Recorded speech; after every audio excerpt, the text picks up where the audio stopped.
Glad you could join us tonight. Welcome back to CNN's special live coverage of the disappearance of Flight 370. You know, many wonder, with today's technology, why everyday cell phone tracking can't help pinpoint the location of any of the cell phones of the 239 people on board that plane.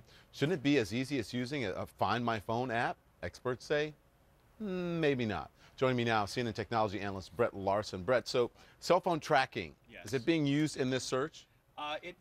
It could be, but it may not be very valuable because cell phones are most easily tracked when they have a cellular or data connection. Okay. So if you've got, even if you have 268 phones all turned on, all actively looking for a signal, if there's no signal to be found, those cell phones and even the Find My Phone app are useless. Even though they have a GPS data or GPS connection and they can say, okay, you're at latitude this, longitude that, they're not going to be able to find you relative to where you are because they need that data connection to say, okay, you're here.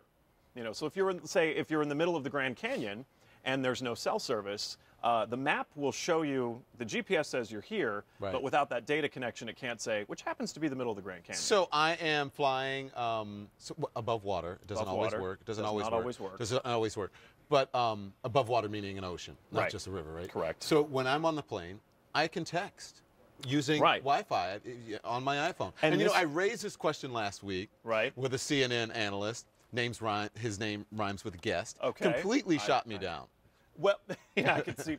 And it's a valid question. Right. A lot of international carriers now have Wi-Fi on board. I was just on Lufthansa a couple months back. They had Wi-Fi. We had Wi-Fi over the ocean. It requires a satellite connection. Now, if that were the case on this airplane and the passengers were savvy and quick enough to note something had gone wrong, or whatever the situation was, if they were to turn on their phones, they would have been able to make a data connection and send some sort of information. Every once in a while, though, because I fly a lot, you do too. If you're in a clear area, all of a sudden those clouds part, you're in the sky, you're not even Wi-Fi, you will get like, oh my gosh, I have service, it's 30,000 feet. Exactly. What is happening? It means that there is plenty of connection on the ground, and the signals are high frequency, so they go up, they don't go down. So it makes sense that if you're flying over a populated area where there's a lot of cell service available, this is populated you're going to pick it up. Many of it. Exactly. Okay. But the bulk of this flight has been where it's gone, kind of fallen off the radar, literally, has been in areas where there's no ground-based communication. It's all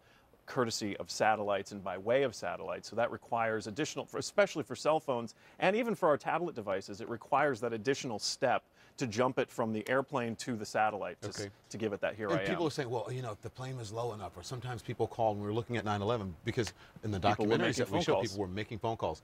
But that was in the days, many of those, the old back of the seat. That went through the airplane's communication system. But it should be noted, even that technology with the cell phones, or the telephones rather, the airphones in the back of the seats, didn't work when you were over water because they required a satellite connection. So, but all this, you know, we're giving different scenarios. Absolutely. But if something happened, if this plane, something catastrophic, if it did crash, that changes everything. Would necessarily would not work? It may not work. Then none of this would work. The only situation we could see where having those cell phones would be a potential lifesaver or even a game changer in this search would be if they landed in an area that had cell service that was compatible with the cell phones, and the cell phones still had the power to stay on and maintain that connection to the cell system. And when those phones connect to the cell system, then they're trackable, then they're findable. So then why the ringing?